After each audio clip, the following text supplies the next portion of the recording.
নমস্কার বন্ধুরা, ইলা রান্নাঘর থেকে সকলকে জানাই অনেক অনেক স্বাগত। এই শীতের মৌসুমে বানিয়ে নিন একদম দোকানের মতো ভেজিটেবিল চপ। ভেজিটেবিল চপ বানানোর জন্য প্রথমে একটা মশলা তৈরি করে নেব, ভাজা মশলা। সেই জন্য এখানে গ্যাসের উপর কড়াই বসিয়ে দিয়েছি। কড়াই গরম হয়ে গেছে।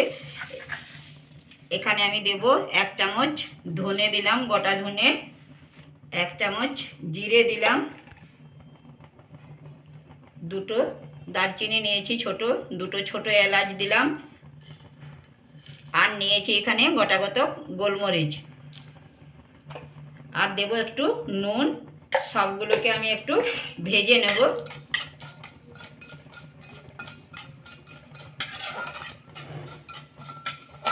একটা সুন্দর গন্ধ বেরোচ্ছে, ভাজা হয়ে গেছে। এবার এটাকে আমি ঠান্ডা করে গুঁড়ো করে নেব।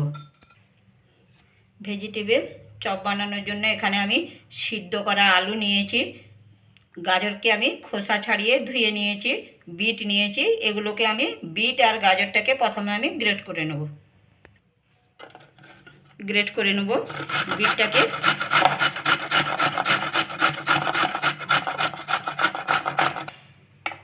বিটটাকে আমি গ্রেট করে নিলাম। একইভাবে আমি গাজরটাকেও কিন্তু গ্রেট করে নেব।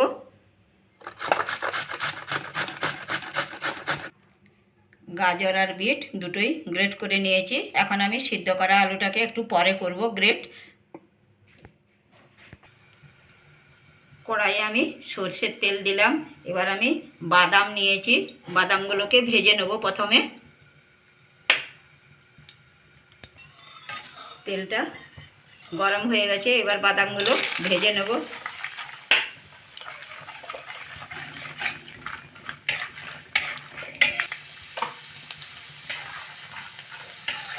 ভাজা হয়ে গেছে, বাদামটা তুলে নেব। এবার আমি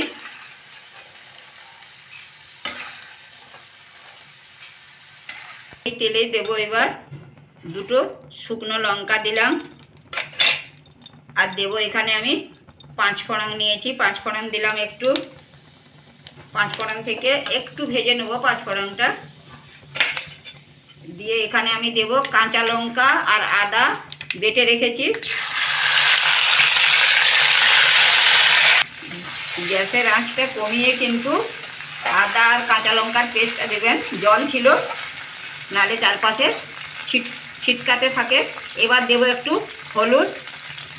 আদা আর কাঁচা লঙ্কার পেস্টটাকে একটু সামান্য ভেজে নিয়েছি, একটু হলুদ দিয়ে দিলাম। হলুদটাকে একটু নেড়ে চেড়ে নিয়ে এবার আমি গ্রেট করে রাখা বিট আর গাজরটাকে দিলাম।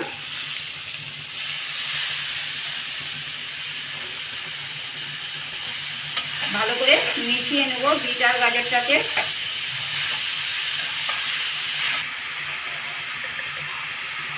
একটু নুন দিলাম।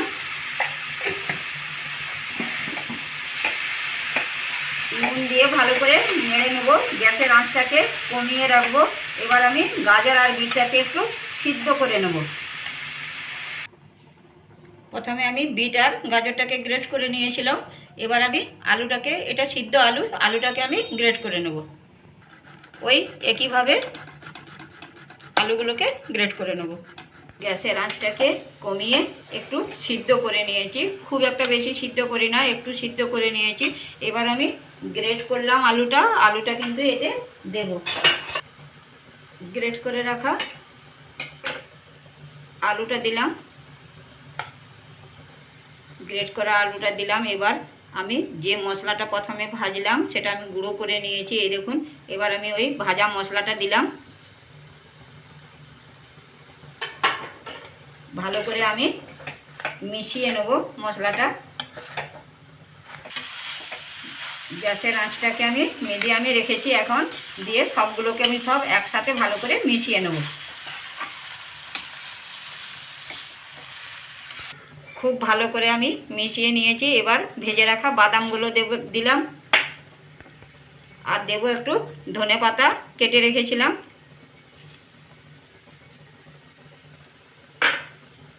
দুটোকে আমি ভালো করে মিশিয়ে নেব।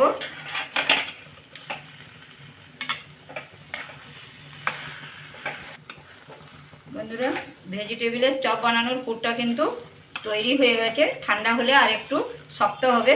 এখন আমি নামিয়ে খানিকক্ষণ একটু ঠান্ডা করে নেব। ঠান্ডা হয়ে গেছে, এবার আমি চপগুলো বানিয়ে নেব। এখানে আমি ডিম দিয়ে কিন্তু করছি না, যেহেতু নিরামিষ, সেই জন্য এখানে আমি ময়দা নিয়েছি। ময়দা দিয়ে এখানে আমি কোট করে নেব। ময়দাকে এখানে আমি গুলে রেখেছি। আর এখানে নিয়েছি আমি ব্রেড ক্রাম্ব। আমি এখানে এভাবে শেপ দিয়েছি। এই দেখুন, আপনারা বড় কিংবা একটু ছোট বা মিডিয়াম যে কোনো সাইজের করে নিতে পারেন। এখানে প্রথমে বানিয়ে নিলাম আমি চপটা। এবার আমি এখানে ময়দা নিয়েছি। ময়দাতে আমি গড়িয়ে নেব, প্রথমে কোট করে নেব। আবার আমি এখানে ময়দা আর একটু নুন দিয়ে জল দিয়ে গুলে রেখেছি। এখানে আমি ময়দা এভাবে ডুবিয়ে নেব। ময়দা গুলে রেখেছিলাম, ডুবিয়ে নিয়ে এবার আমি ব্রেড ক্রাম্পে এভাবে কোট করে নেব। এখানে আমি কিন্তু একবারেই করলাম, আপনারা কিন্তু এটা ডবল কোটও করে নিতে পারেন। আমি কিন্তু এখানে সিঙ্গেল কোট করে নিয়েছি। এই দেখুন, একটা কিন্তু বানিয়ে নিলাম। এভাবে আমি বাকিগুলো সব বানিয়ে নেব। আমি প্রথমে দুটো দুটো করে ভেজে নেব। দুটো আমি বানিয়ে নিয়েছি। এখানে আমি সরষের তেল নিয়েছি, সরষের তেলে ভাজবো। তেলটা কিন্তু হালকা গরম করেছি, খুব বেশি গরম করব না। এবার আমি চপগুলো দেব। গ্যাসের আঁচটাকে আমি মিডিয়ামে রেখেছি। এই দেখুন, এরকম লাল লাল করে ভেজে নেব। ভাজা হয়ে গেছে। গ্যাসের আঁচটা কিন্তু আমি মিডিয়ামে রেখেই ভেজেছি, কারণ বেশি আঁচে ভাজলে উপরটা লাল হয়ে যাবে, ভিতরটা কিন্তু কাঁচা থেকে যাবে। এবার আমি তেল ঝরিয়ে তুলে নেব। বাকিগুলো সব আমি এইভাবে ভেজে নেব। বন্ধুরা, একদম দোকানের মতো ভেজিটেবিল চপ বানিয়ে নিলাম। এই দেখুন কি সুন্দর। আমি কিন্তু পরিবেশন করব একদম দোকানের মতো, দোকানে যেভাবে করে। এখানে আমি রাখলাম। এই দেখুন, একটা আমি শালপাতের এরকম ছোট্ট বাটি নিয়েছি। এতে আমি পেঁয়াজ আর গাজর দিয়ে দিলাম, পরিবেশন করলাম একদম দোকানের মতো। বন্ধুরা, শীতে গরম গরম ভেজিটেবিল চপ বানিয়ে খাওয়ার মজাই কিন্তু আলাদা, তাও আবার দোকানের মতো। ভালো লাগলে লাইক, শেয়ার ও চ্যানেলটিকে সাবস্ক্রাইব করে পাশে বেল আইকনটি অন করে রাখুন নতুন রেসিপির নোটিফিকেশন পাওয়ার জন্য। আর আমার এই ভেজিটেবিল চপ আপনাদের কেমন লেগেছে অবশ্যই কমেন্ট করে জানাবেন। আজ এই পর্যন্তই, ধন্যবাদ।